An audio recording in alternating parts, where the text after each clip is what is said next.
You're listening to the Talking Headways podcast network. This is Talking Headways, a weekly podcast about sustainable transportation and urban design. I'm Jeff Wood. This week we're chatting with Dallas developer, DART board member, and urban designer Patrick Kennedy about his recent publication, An Atlas of Intercity Highway Impacts. We discuss the tax base removed from cities by highways and the long-term value lost. Stay with us. Today's podcast is brought to you by our super amazing and kind Patreon supporters. We appreciate you all keeping this show and Mondays at the Overhead Wire going. To join this merry band of bus riders, bus drivers, and chupistas, go to patreon.com/theoverheadwire. $2 a month gets you some stickers and a handwritten note sent with a cool train station stamp. $10 a month gets you one of our transportation scarves. And if you want to just give a single $1 a month, you'll be able to get the podcast with 0 outside ads or podcast recommendations in Patreon. We'll leave information in the show notes about how to get the show in your podcatcher. We'll also recently put up some bonus material, including audio of my first ever e-bike ride, and have a weekly free post from our newsletter intro, so check it out if you haven't already. And speaking of scarves, get your heavyweight bus and bike scarves. You'll definitely need one for you, your friends, your colleagues, just to show everyone in that city hall or legislature your advocacy in clothing that won't get taken by security on the way in. If you want to get one of the bus or bike scarves or the lightweight bike scarf for hot climates, visit theoverheadwire.com or support us on Patreon. But there are many other ways to support the show, including buying books from us on the bookshop site, either the books from our authors that we interview or any book you like. bookshop.org/shop/theoverheadwire. And find our Cars Are Cholesterol merch at bit.ly/carsarecholesterol. And for anything else, including the Town Planning and Practice audiobook that plays like a podcast, visit theoverheadwire.com. You can also get that podcast from Libby at your public library. And finally, definitely sign up for the 20-year-old newsletter we do at theoverheadwire.com, established in 2006, and our over 110,000 item link archive tagged by topic and city. We'll leave a YouTube explainer video in the show notes as well for that one too. Or you can just keep listening and enjoying the show. We appreciate that as well. You can find us mostly on Blue Sky and Mastodon, sometimes on Threads, Instagram, Flickr, YouTube, Substack, and LinkedIn if you want to connect, usually at the Overhead Wire, but with Flickr, it's Transit Nerds. We've got some great stuff coming up for you in our 13th year of the podcast, so keep on listening for announcements on gatherings, but for now, just enjoy the show. Hey everybody, I decided to move this part of my thank yous up from the post-credits to right here smack dab at the start because I do want to recognize the folks who are Dallas tier or higher Patreon supporters. It really helps us out and we super appreciate it. When I get new supporters, I'll update this section, so I hope that happens often. So first names only, but big thanks to Andrew, Ben, Derek, Gabriel, Glenn, Greg, James, Jeremy, Jim, Joseph, Catherine, Mal, Marcus, Matthew, Mike, Nicholas, Abraham, Oliver, Steve, Abby, Matthew, Sylvia, and recently added Andrew A. All right, thank you all very much. Let's get to the show. Patrick Kennedy, welcome back to the Talking Headways podcast. Yeah, great to be back, Jeff. It's been a while. Been a while. So I looked it up. It's 10 years, actually. Episode 111 was the episode. And we're now on, this morning, I think I released 487. Wow. Or 587, I should say. So yeah, it's been a bit. What have you been up to in the last few years? Changing jobs a few times, becoming a real estate developer, doing all sorts of different things. How's that been? Like, what's the fun part of being a real estate developer? There hasn't been one. Everything is a lot slower than you would like it to be. But, you get to be involved with sort of all aspects of projects, which I think is something I've been looking forward to. What have you learned in the last 10 years? 10 years. Well, I'm assuming we had talked about highway tearouts then, and we're still talking about highway tearouts now. I'm trying to take the campaign nationally. I think what I've learned reinforces what were my instincts then, which was kind of the research into the history and how we got the interstate highway system wrong and just how impactful it has been on municipal finances all over the country. It's interesting because, when we last talked, I believe that we were talking about trying to think about starting to move on the highway teardown, right, that's going through Dallas. And since then, there's been just so much that's happened in terms of, Dallas put together something that said kind of what you were feeling, but then they voted against it. Megan Kimball wrote a book that was amazing. There's just been a lot of discussion about it. And so it's been interesting to see how you started kind of agitating towards this movement and then where the discussion is now, which is they haven't done it yet necessarily, but It feels a little bit like you've moved the needle in terms of the discussion and the economics of it.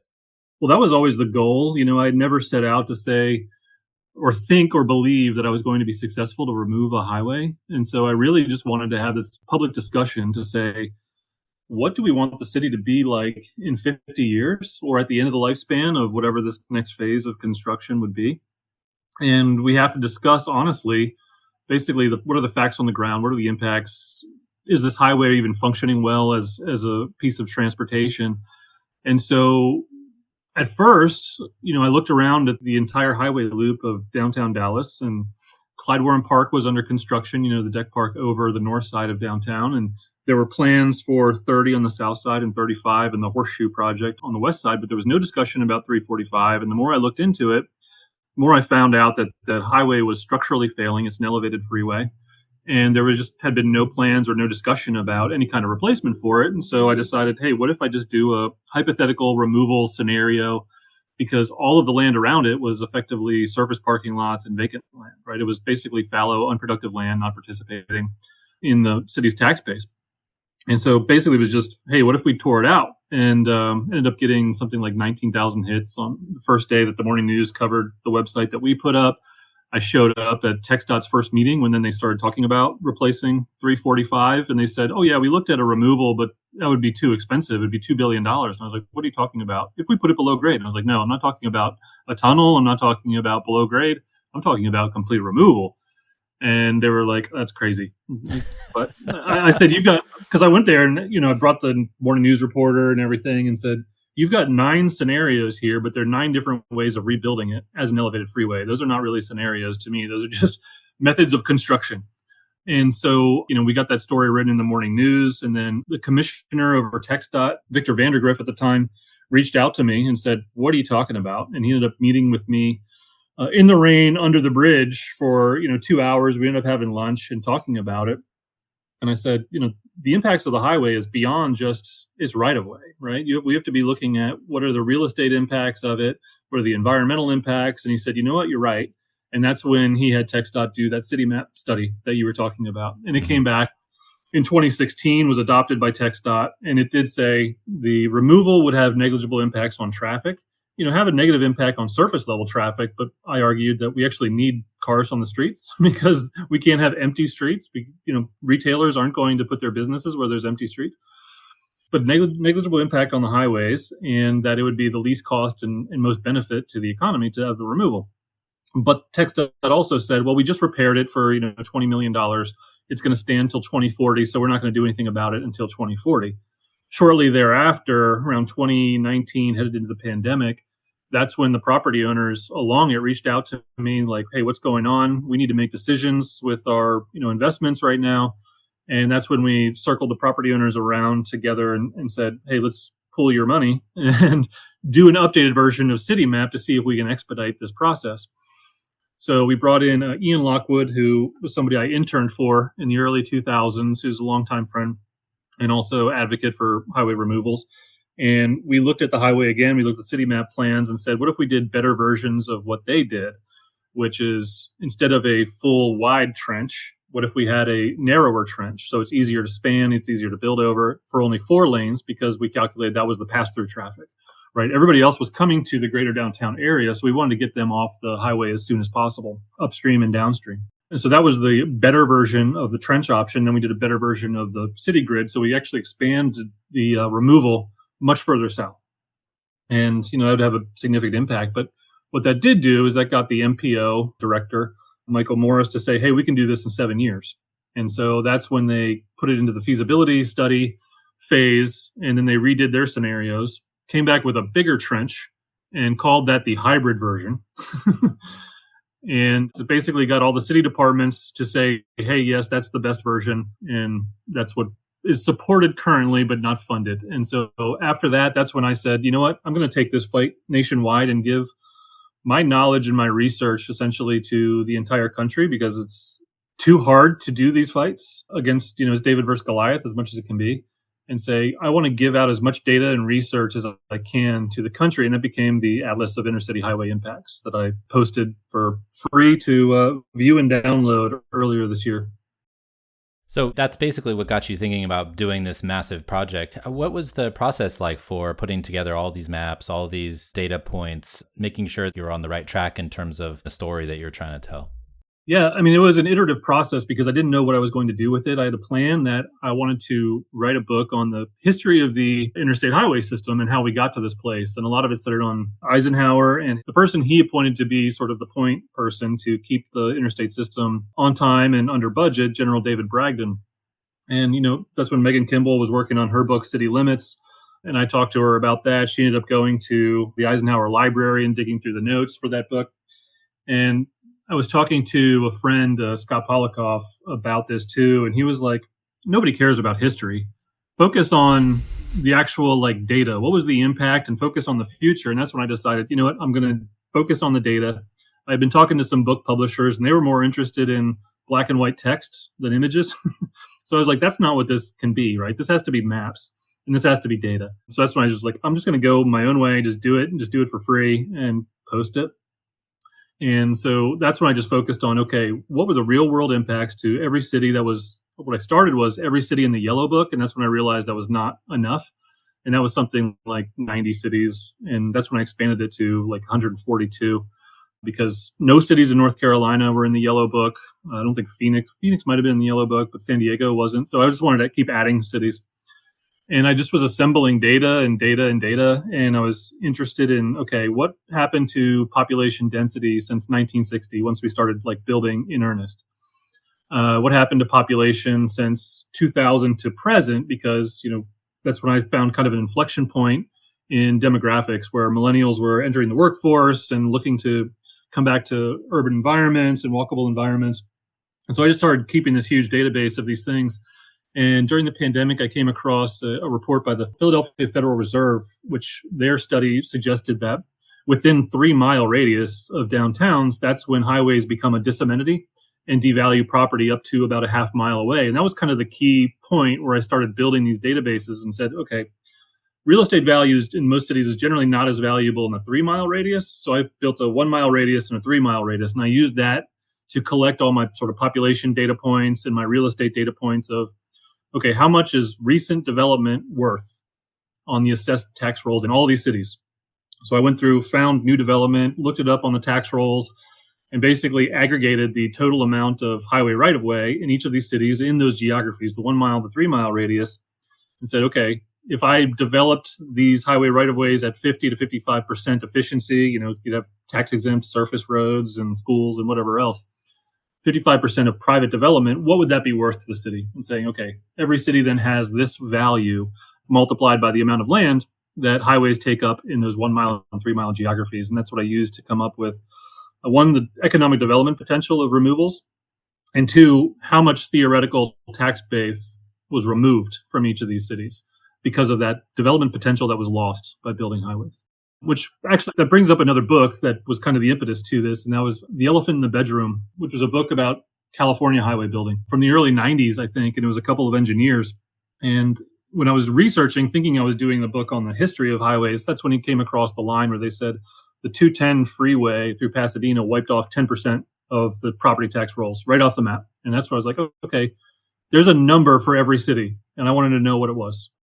I guess I have to disagree with Scott a little bit that I think the history is really important. I think it's good to know.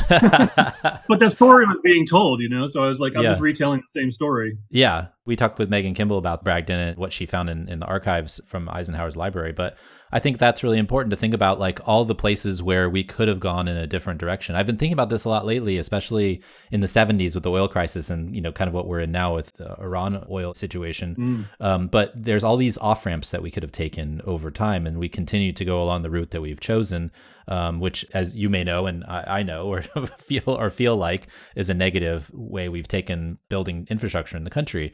But those inflection points are really fascinating. I'm wondering, kind of how the Bragdon kind of information spoke to you. You talked about the Philadelphia Federal Reserve information. There's a lot of little things that in the past kind of shaped how you're thinking, but also kind of shape the politics of the way that things are going now. Yeah, I mean, to me, Bragdon was kind of the most influential person. I guess I'm drawn to those sort of Cassandras that fight the righteous battle, but then ultimately lose and are forgotten to history. But I also kind of wanted to tell that story because, one, he was right. And, he fought the Bureau of Public Roads and all of the Robert Moses acolytes that worked there. And I think if people are this, wonky and interested, his 1960 interim report is kind of fascinating because, he argued that the interstate highway system was for interstate commerce. It was not to serve local traffic.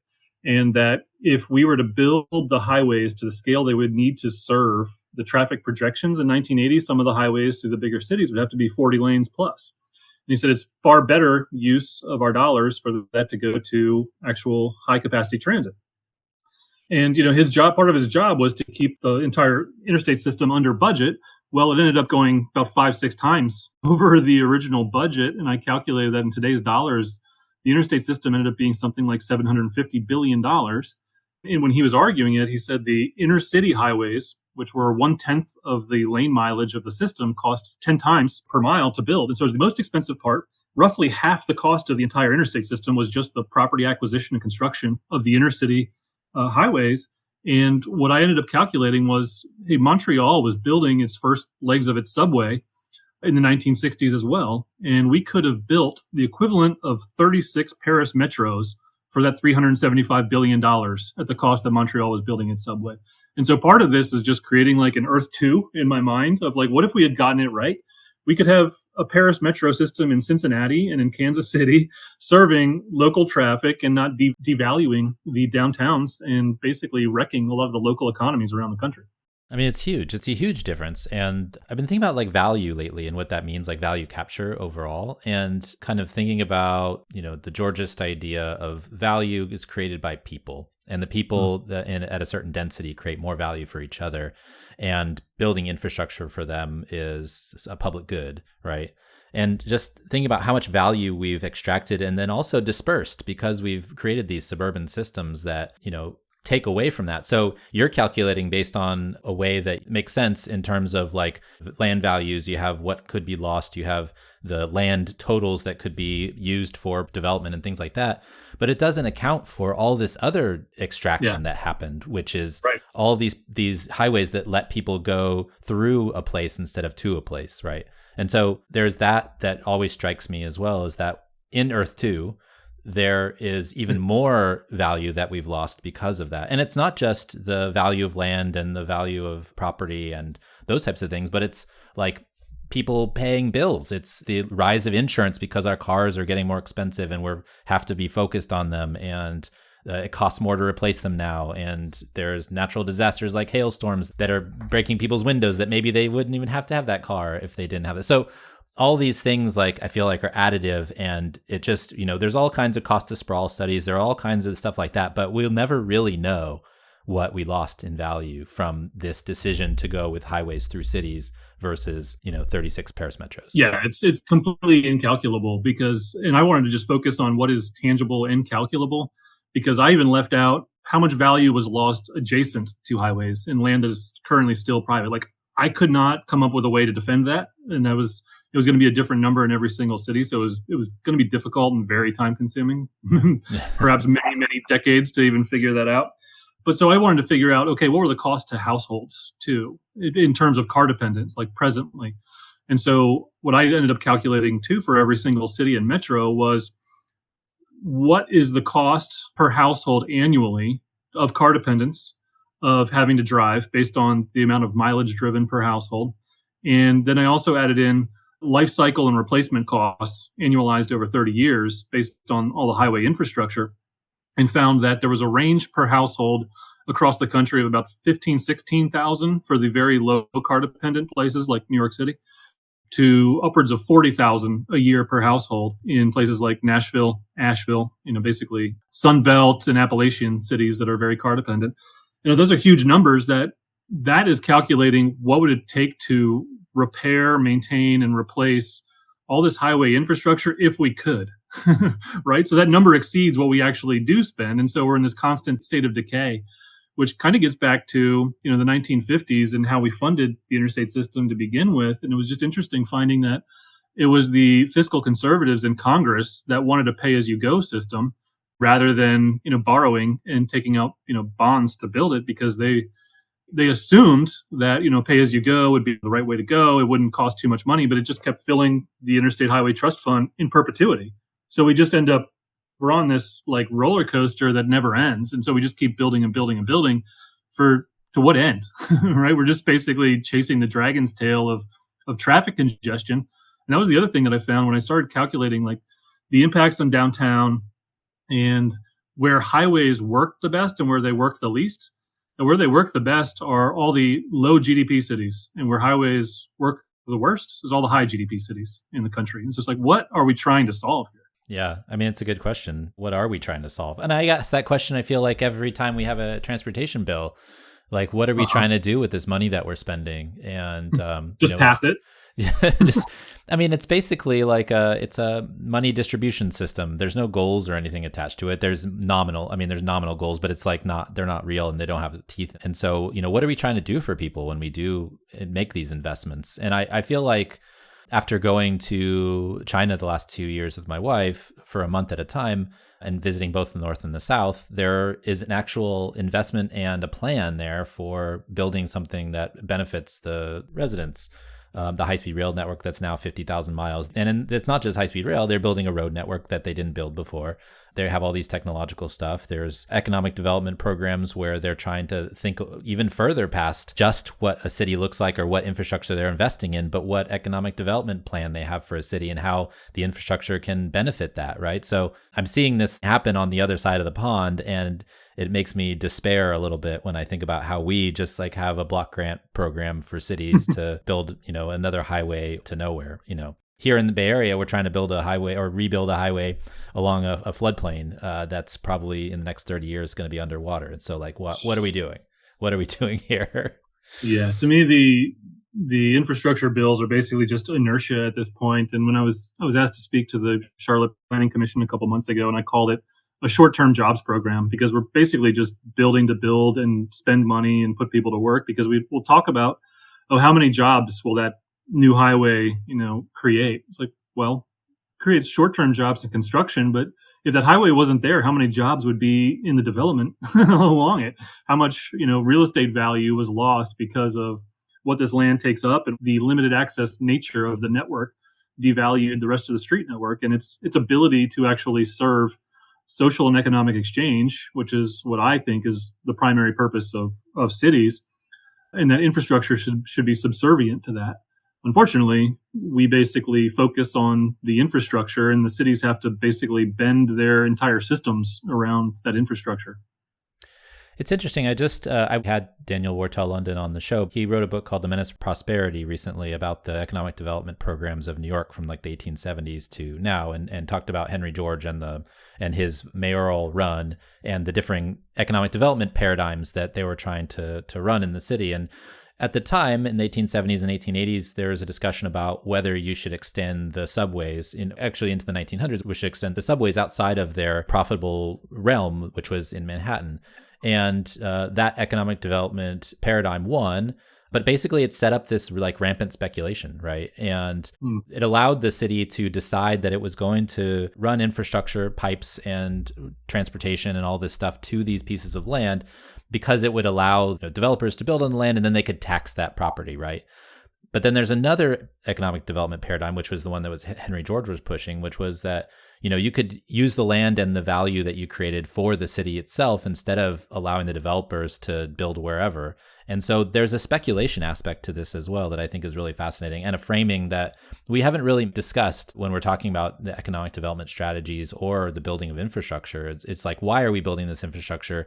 Is it for the speculators on the edge of a region? Is it for those land developers? And what are we going to get out of it? We're going to get a couple of tax dollars because we can tax the gas station or whatever, but it's not real value. It's actually just, it's like you're talking about the jobs program. We're just building to build, and we're getting something out of it, but we're not getting the best thing out of it, the highest and best use, right?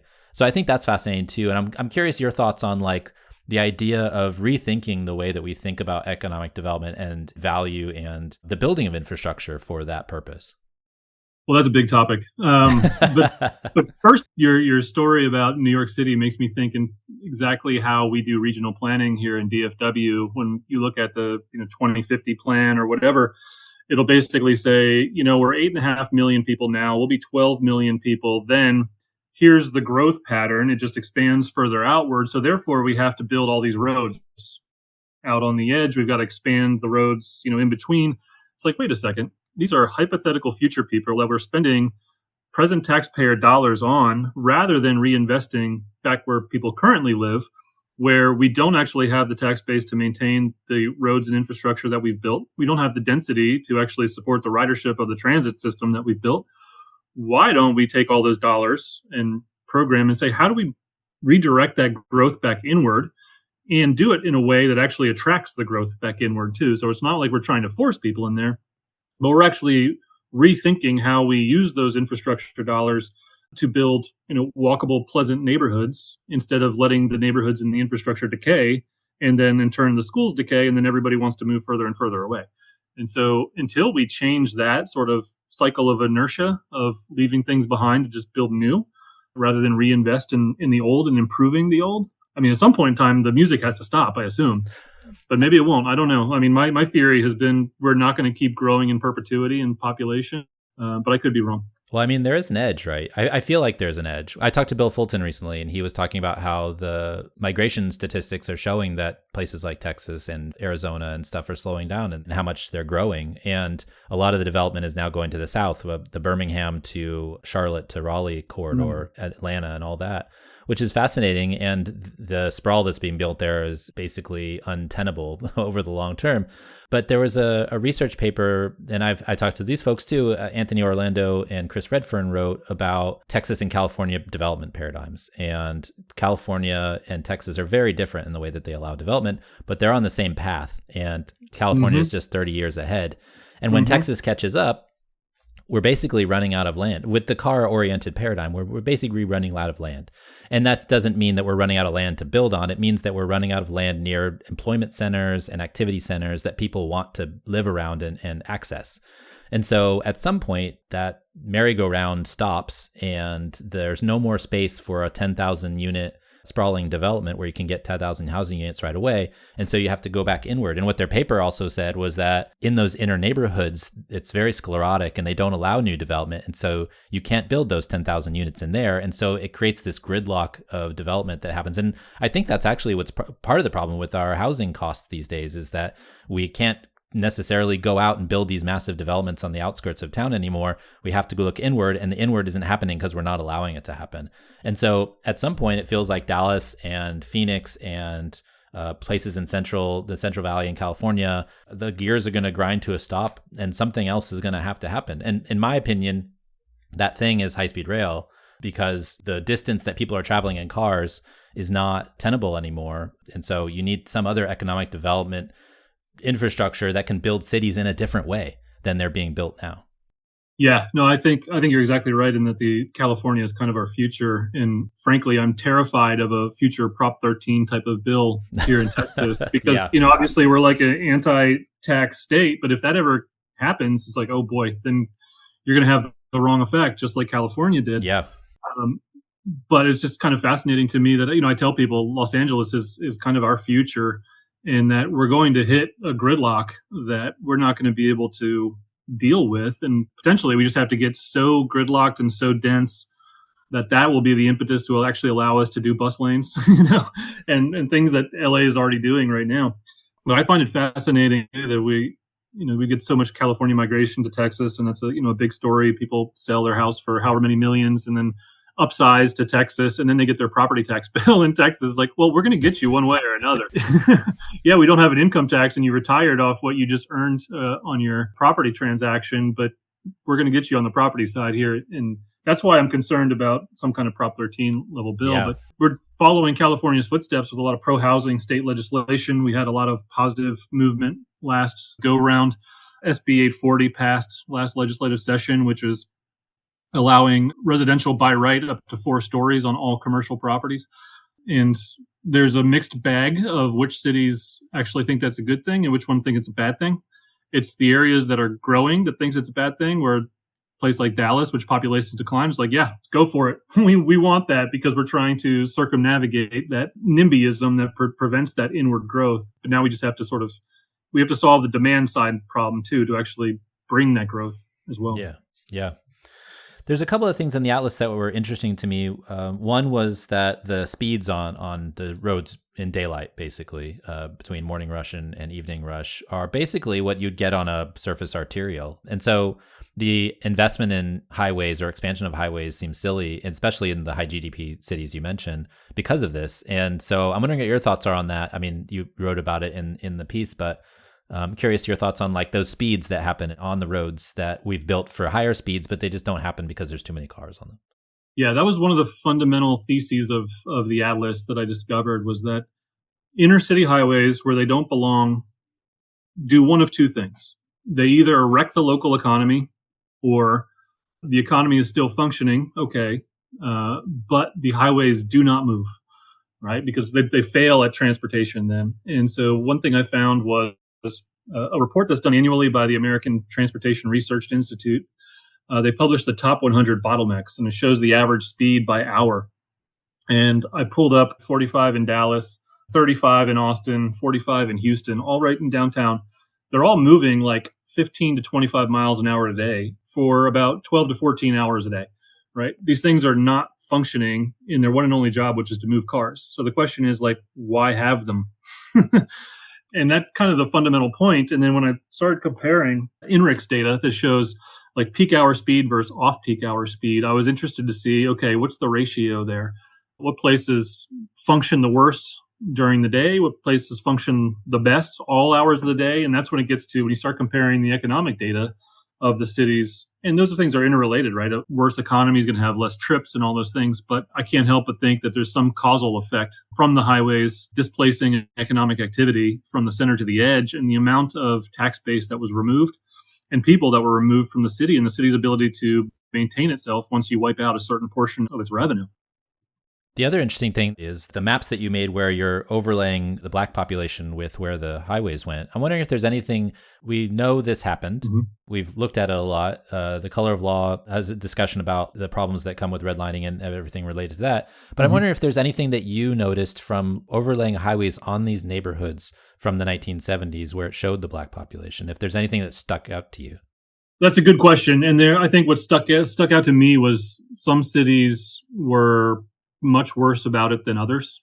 And, in the research is that the feds generally didn't care, but there's some quotes from the oil gas car lobbying group that they were basically appalled by the level of racism that they would hear from the local officials.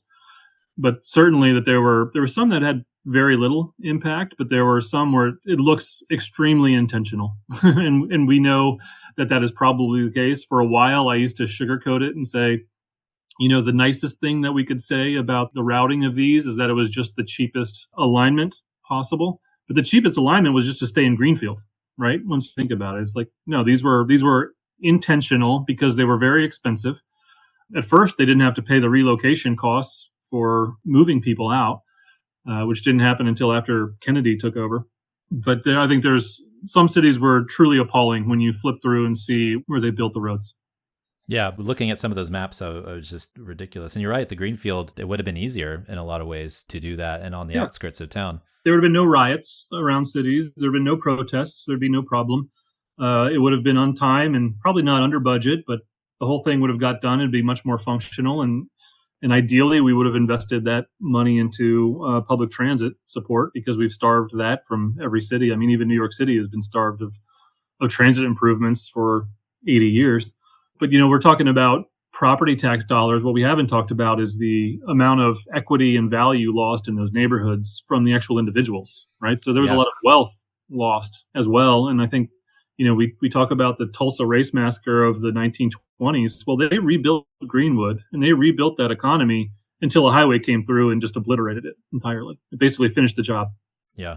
We had Andre Perry on his book, Know Your Price, to talk about the loss of generational wealth for Black families. And it's it's such a huge loss. And it's not just that one moment in time, it's cascading, right? That's the biggest problem, is it cascades throughout history until now. And so we're still seeing the effects of that, which is super frustrating. Yeah.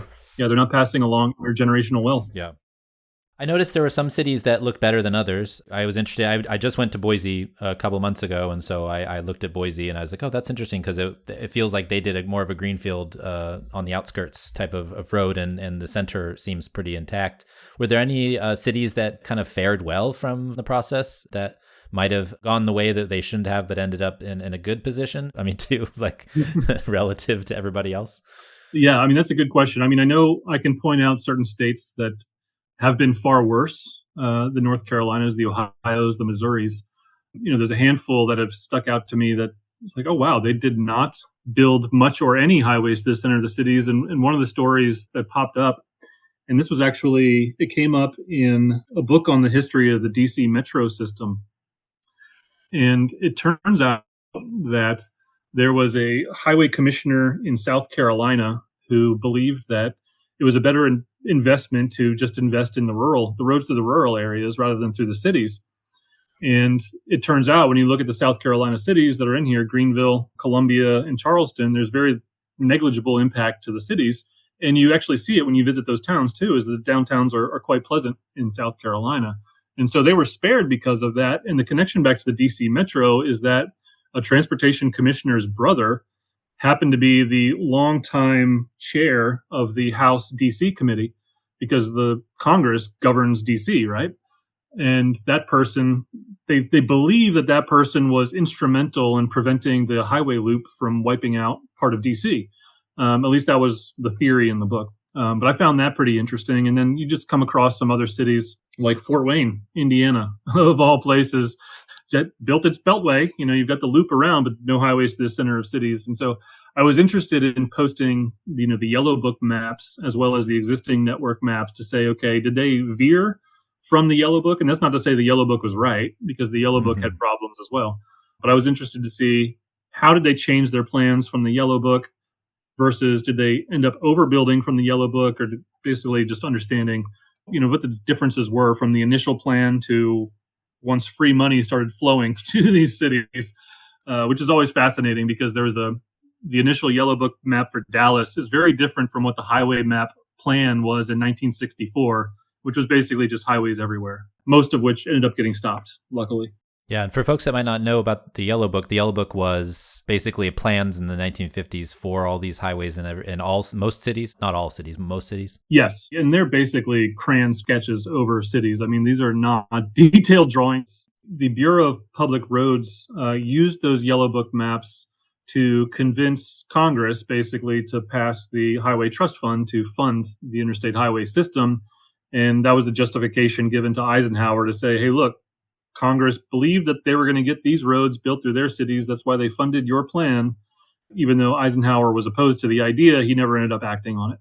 Yeah, I mean, that was fascinating too. And we talked with Megan about this, but just like he didn't want to mess with it because he was worried about political ramifications for Nixon, who ended up losing anyways. Yeah. He ended up losing anyways. Right. And then Kennedy had to deal with the ramifications of all the displacement that was going because Eisenhower didn't act. It's kind of a fascinating sort of political through line. Yeah. Is there anything that you wish people would know about this, or is there anything that you wish people would ask you about this that you haven't talked about yet? Well, I think the most important thing is what happens going forward. We talked about the transportation reauthorization bill, or if there may be some kind of new transportation bill. Frankly, I think that needs to be something we're calling all of our congressional representatives about, and headed more towards where the House bill from 2021 was before the Senate watered it down and made it more conventional, basically making transit an equal investment opportunity with highways. But then also, what can we do going forward? I think, to me, I believe that Earth 2 is possible, right? Where we are removing the highways from where they don't belong, they don't function as transportation, and where they hurt our local economies. These are places where we could actually build housing, build affordable housing in and around cities, near jobs, near transit, and that we should be systematically removing all these highways where they were incorrectly located and replacing it with actual cities. And so, the next project I'm going to do based on this is to release something like the top 100 highways that should be removed, basically the forward-looking version, but also that people can do something, right? So I talked about speaking to the Charlotte Planning Commission. They asked me to come speak because there was a battle over widening 77 through downtown Charlotte. And, I don't know what effect I might have had, but so all credit to those on the ground who stopped it, or at least potentially stopped it, where the city voted against the widening, and then the MPO voted against the widening, and now the state is threatening to withhold dollars from the city because of their bravery, basically. And so when I spoke to them, I was like, 77 is a problem, sure, but you should also be focusing on your downtown loop, which makes no sense whatsoever. So start getting rid of that and not widen 77 for now. I noticed that in a lot of the Yellow Book drawings was that there was a lot of nooses around downtowns in downtown cities. Like Charlotte's is just like it's a ridiculous loop around this downtown. And you saw what happened when they extended the blue line, or at least they built the first part of the light rail line down to the south through all of the old textile mills. That it blew up because they connected the place that had been disconnected by the highway. And so it's fascinating to see even a small investment could do to push back on that initial, loop that was built around these cities. I think it's fascinating about the Charlotte example too, is that there's nearly not any highways on the southeast side of town. And you can surmise that that is the wealthy white part of town. And then once you make that connection, you say, wait, if they don't need the highways, why do the other parts of town need those highways then through in the center of Charlotte? And bringing it back to Bragdon, he argued there should be no intercity loops and that any kind of interchanges need to be at least 2 miles apart. And so I used that to look at the actual traffic patterns in Dallas, which has one of the tightest inner loops that there is. And looking at the traffic, there's actually only about 580,000 cars per day coming in and out of the loop. But when you look at the traffic counts of the loop, it's over 880,000 because the cars are making multiple segments. And so it's essentially a congestion creator machine because you're putting more cars into a smaller area. And you see it happen every single day that one interchange cascades into the next interchange. And then the whole thing radiates out just red on Google Maps. And so it fails from a transportation perspective. And, it's once again, whereas Bragdon was right. No inner loops. Yeah, the maps show the truth. Well, where can folks find the document if it's somewhere online? Well, I store it on Dropbox. So, if anybody wants to have the link, hopefully you can post it in show notes and whatnot. Yep. I believe I have it pinned on my Blue Sky profile, which is the.city at Blue Sky. Yeah, so I keep a link for free to view or download. It's a big document, so beware. You may just want to view it and not download it. I noticed that. I was trying to open it and it took a little while, but it's worth it. Well, Patrick, where can folks find you if you wish to be found? Blue Sky is the best place. So the.city on Blue Sky, no longer on the Bird app. And of course, I'm on LinkedIn. I teach at SMU. I do some real estate development. I sort of dabble here and there, and I do these fun projects like this that just kind of pique my curiosity. That's awesome. I love it. Well, Patrick, thanks for joining us. We really appreciate your time. Of course. Let's not make it 10 years next time, Jeff. And thanks for joining us. The Talking Headways podcast is a project of The Overhead Wire, published first at Streetsblog USA. Thanks to our wonderful Patreon supporters for sponsoring this week's show and Mondays at The Overhead Wire. Find us at patreon.com/TheOverheadWire. You can sign up for our 20-year-old newsletter as well and find everything else, including multiple ways to support the show, at TheOverheadWire.com. You can also listen to our show on your podcatcher of choice, including Spotify, SoundCloud, iHeartRadio, and Apple Podcasts. And if you can't find it there, you can always find its original home at usa.streetsblog.org. We'll see you next time at Talking Headways.